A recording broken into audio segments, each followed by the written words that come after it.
Si se calla el cantor, calla la vida, porque la vida misma es todo un canto. Si se calla el cantor, muere de espanto la esperanza, la luz y la alegría.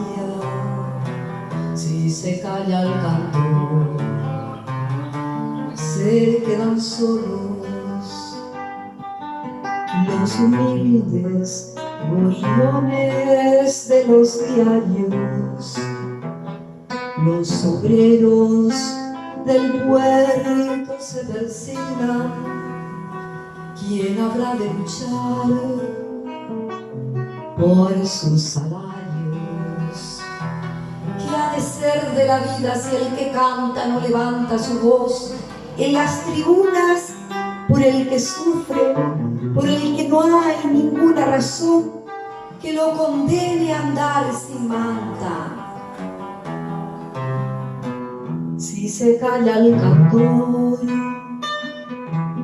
muere la rosa. ¿De qué sirve la rosa sin el canto?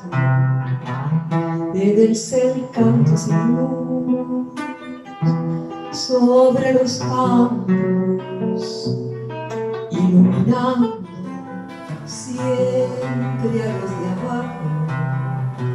Que no calle el cantor, porque el silencio cobarde apaña la maldad que oprime.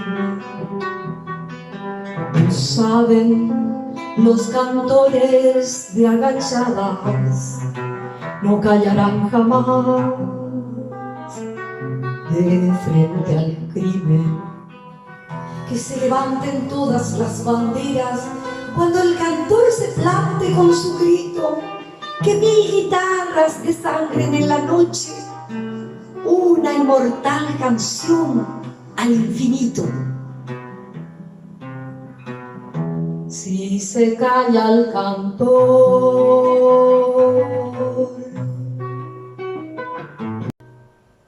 calla la vida.